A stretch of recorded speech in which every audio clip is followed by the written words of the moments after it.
નમસ્કાર દોસ્તો, રીપી લર્નિંગ હબની અંદર આપ સૌનું ઉષ્માભર્યું તાજગીભર્યું સ્વાગત છે. ધોરણ 10 સામાજિક વિજ્ઞાન અને હું આસોદરીય વિજયભાઈ આપ સૌનું હૃદયસ્થ સ્વાગત કરું છું. વાત કરી રહ્યા છીએ પ્રકરણ નંબર 16, ઉદારીકરણ, ખાનગીકરણ, વૈશ્વિકીકરણ, જેનો અત્યારે યુગ ચાલી રહ્યો છે.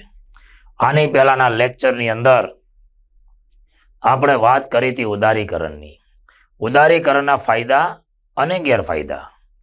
હવે આ લેક્ચરની અંદર, આ વિડીયોઝની અંદર આપણે વાત કરવાની છે ખાનગીકરણ. ખાનગીકરણ એટલે શું? ખાનગીકરણ કોને કહી શકાય અને ખાનગીકરણના માર્ગ કયા? તો કે ભાઈ, ખાનગીકરણ એટલે પ્રાઇવેટલાઇઝેશન. સમજ ન પડી. હવે ખાનગીકરણ એટલે શું? તો કે ભાઈ જાહેર ક્ષેત્ર અને ખાનગી ક્ષેત્ર. ઉદ્યોગો બે પ્રકારના હોય. આમ તો સહકારી ક્ષેત્ર પણ હોય, સંયુક્ત માલિકી પણ હોય, પણ આપણે અત્યારે આ બે પ્રકારના ઉદ્યોગોની વાત કરવાની છે. જાહેર ક્ષેત્ર એટલે સરકારની માલિકી, સરકારનું મૂડીરોકાણ, નફા નુકસાનની જવાબદારી સરકારની. એટલે અહીંયા શબ્દ આપણે લખી દઈએ સરકાર, અને અહીંયા આપણે શબ્દ લખી દઈએ વ્યક્તિગત. વ્યક્તિની પોતાની માલિકી છે, નફા નુકસાનની જવાબદારી વ્યક્તિની પોતાની છે, કાચો માલ પૂરો પાડવાની જવાબદારી વ્યક્તિની પોતાની છે, તો એ ખાનગી ક્ષેત્ર છે. તો હવે જાહેર ક્ષેત્રના ઉદ્યોગો ખાનગી ક્ષેત્રને સોંપી દેવાની પ્રક્રિયા, એટલે એને કહેવાય ખાનગીકરણ. સીધી સાદીને સરળ ભાષાની અંદર આપણે કેવું હોય તો જાહેર ક્ષેત્રના ઉદ્યોગો ખાનગી ક્ષેત્રને સોંપી દેવાની પ્રક્રિયા, એટલે એને કહેવાય ખાનગીકરણ. હવે ખાનગીકરણ અલગ અલગ રીતે થાય કે ભાઈ, માલિકી સરકાર પોતાની પાસે રાખે અને સંચાલન ખાનગી કંપનીઓને સોંપી દે. ધ્યાન રાખજો, માલિકી સરકારની પોતાની હોય અને સંચાલન છે એ ખાનગી ક્ષેત્રને સોંપી દેવામાં આવે. હવે માલિકી જેની હોય એનું મૂડીરોકાણ વધારે હોય, સંચાલન જેનું હોય એનું મૂડીરોકાણ ઓછું હોય. તો આ રીતે પણ ખાનગીકરણ થઈ શકે. અથવા સંચાલન છે એ સરકાર પોતાની પાસે રાખે,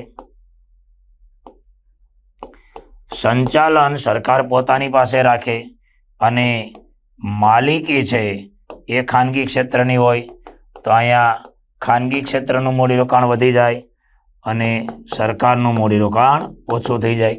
આવી રીતે પણ તમે યાદ રાખી શકો, અને આવી રીતે પણ ખાનગીકરણ થઈ શકે.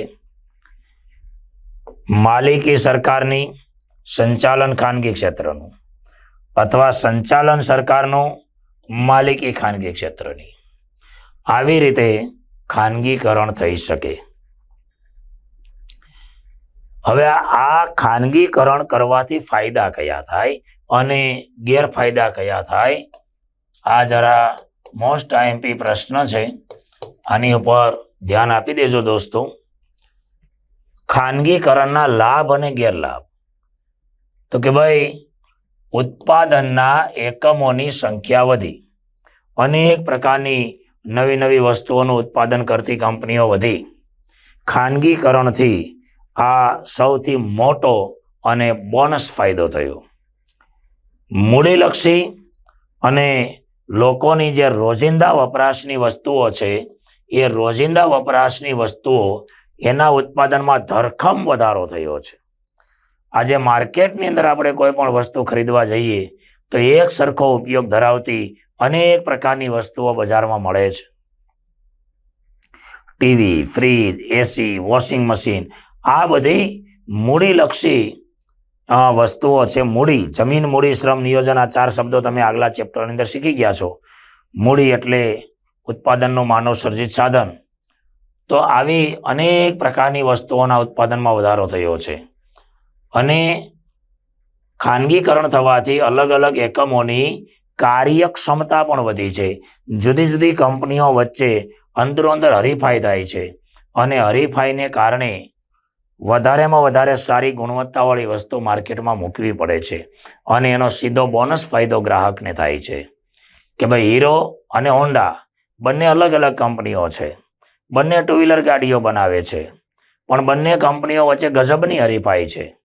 જેની બાઇક સારી હશે, સસ્તી હશે, ગ્રાહક એ જ ખરીદવા પ્રેરાશે. એટલે જુદી જુદી કંપનીઓ વચ્ચે અંદરો અંદર હરીફાઈ થાય છે અને એનો સીધો ફાયદો ગ્રાહકને મળતો હોય છે. હવે ખાનગીકરણ થયું તો એના ગેરલાભ કયા? તો કે ભાઈ આર્થિક સત્તાનું કેન્દ્રીકરણ થઈ ગયું. એટલે અમુક મુઠ્ઠીભર ઉદ્યોગો કે મુઠ્ઠીભર ઉદ્યોગપતિઓના હાથમાં તમામ પ્રકારની આર્થિક સત્તાઓ આવી ગઈ અને એને કારણે ઇજારાશાહી છે એને વધારે વેગ મળ્યો છે. ઇજારો કોને કહેવાય એની ચર્ચા આપણે આગલા વિડીયોની અંદર કરી છે કે ભાઈ એક જ વેચનાર હોય અને ખરીદનારા અનેક હોય તો એને ઇજારો કહેવાય. એટલે ખાનગીકરણને કારણે અમુક પ્રકારના ઉદ્યોગોની અંદર ઇજારાશાહીને વેગ મળ્યો છે. અમુક કંપનીઓનો ઇજારો સ્થપાઈ ગયો છે. નાના ઉદ્યોગો, ગૃહ ઉદ્યોગો, હસ્તકલા કારીગરીના જે ઉદ્યોગો છે એ મોટા ઉદ્યોગો સાથે હરીફાઈમાં ટકી શકતા નથી.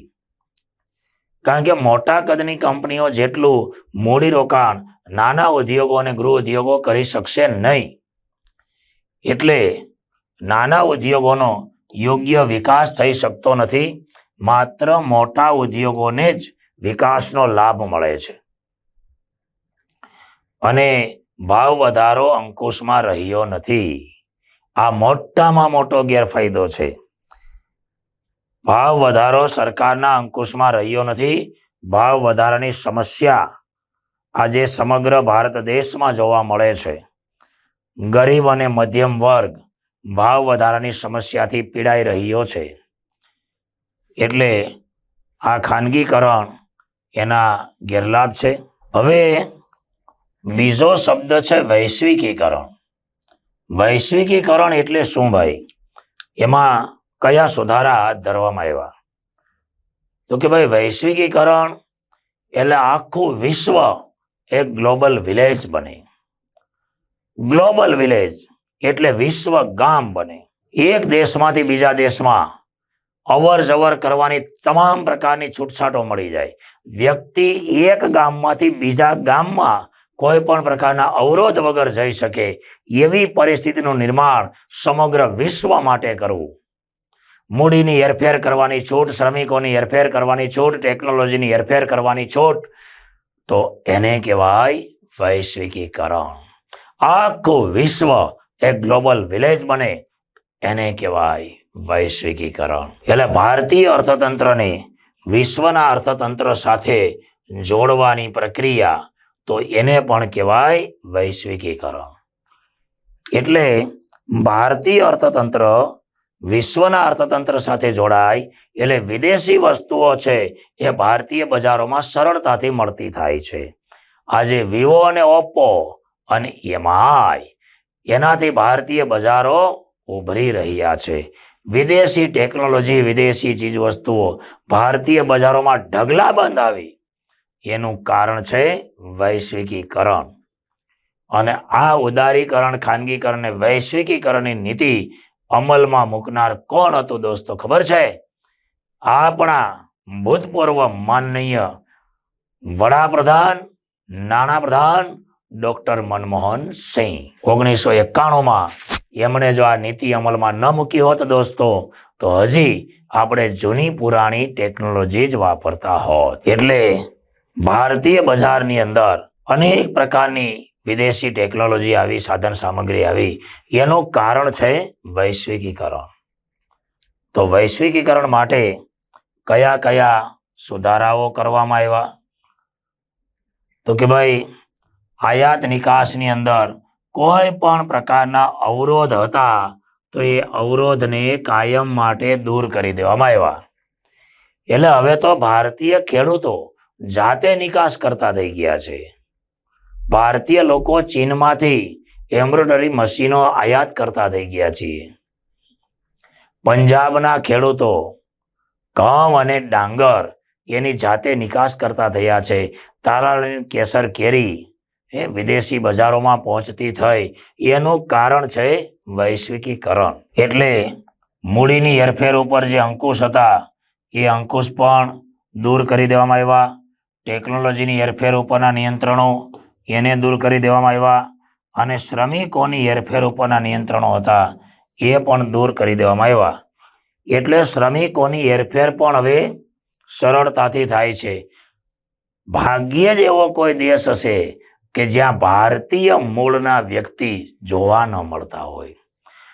ગમે એટલો દૂર ન્યુઝીલેન્ડ હોય કે ગમે એટલું દૂર ઇંગ્લેન્ડ હોય, ત્યાં ભારતીય લોકો પહોંચ્યા છે, વસવાટ કર્યો છે અને કાયમી માટે ત્યાં રહે છે. એટલે શ્રમિકોની હેરફેર પણ સરળતાથી થાય છે. જર્મની હોય, ઇંગ્લેન્ડ હોય કે પછી અમેરિકા હોય, દુનિયાના મોટા ભાગના દેશોની અંદર ભારતીય શ્રમિકો પહોંચી ગયા છે. એનું કારણ છે વૈશ્વિકીકરણ. તો આ વૈશ્વિકીકરણની અસરો કઈ ભાઈ? તો કે ભાઈ એનાથી વિદેશી મૂડીરોકાણ છે એને પ્રોત્સાહન મળ્યું છે. ભારતીય બજારોની અંદર, ભારતીય કંપનીઓની અંદર પુષ્કળ પ્રમાણમાં વિદેશી મૂડીરોકાણ આવ્યું છે. અને આજે દુનિયાના વિકસિત દેશોમાં જે વસ્તુ ઉત્પન્ન થતી હતી એ વસ્તુઓ ભારતીય બજારોમાં સરળતાથી મળતી થઈ ગઈ. ક્યાં અમે કલ્પના કરી હતી 1991-92માં કે જેથી અમે કોલેજ કરતા હતા ત્યારે અમને ખબર પણ નહોતી કે ભારતીય બજારોની અંદર મેકડોનાલ્ડ્સ પોતાની વસ્તુઓ વેચશે. ભારતીય બજારની અંદર સ્વિગી જેવી કંપની આવશે કે જેની પોતાની કોઈ રેસ્ટોરન્ટ નથી, પોતાની કોઈ હોટેલ નથી, છતાંય તમે માગો તે વસ્તુ તમને ઘરના દરવાજે પહોંચાડી દે છે અને એ પણ નિશ્ચિત સમય મર્યાદાની અંદર. એટલે વિદેશી ચીજ વસ્તુઓ ભારતીય બજારો છે એમાં સરળતાથી મળતી થઈ ગઈ છે અને એને કારણે જ ભારત ભલે અત્યારે વિકાસશીલ દેશ છે પણ આંતરરાષ્ટ્રીય સ્પર્ધાની અંદર ટકી રહેવાની જે ક્ષમતા છે એ ક્ષમતા હવે ભારત મેળવી ચૂક્યો છે.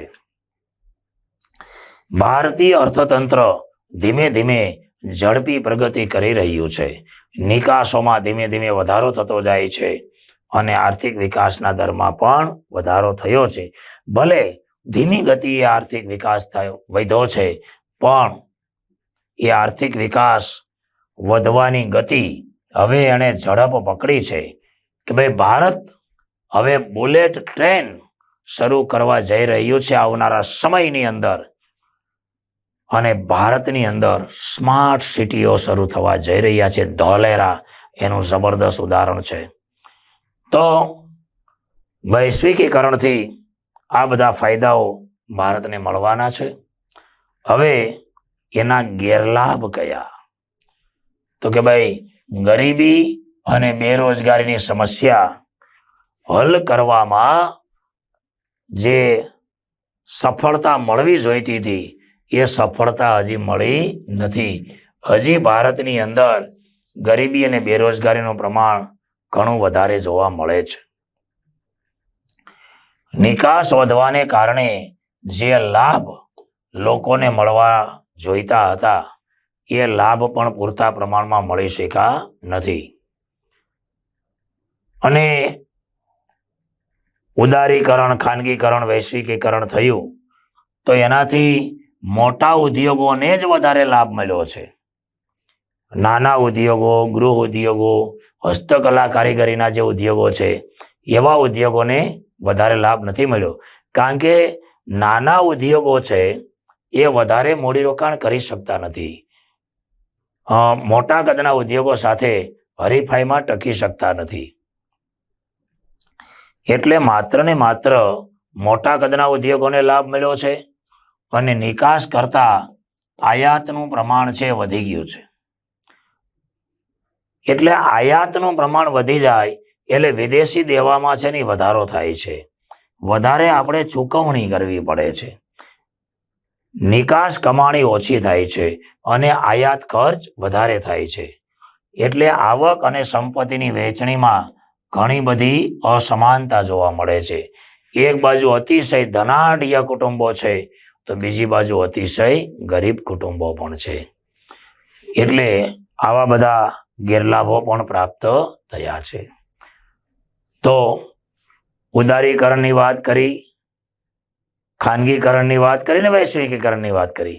આ રીતના વિડીયોની અંદર ફરી પાછા નેક્સ્ટ વિડીયોની અંદર ફરી પાછા મળીશું. Thank you.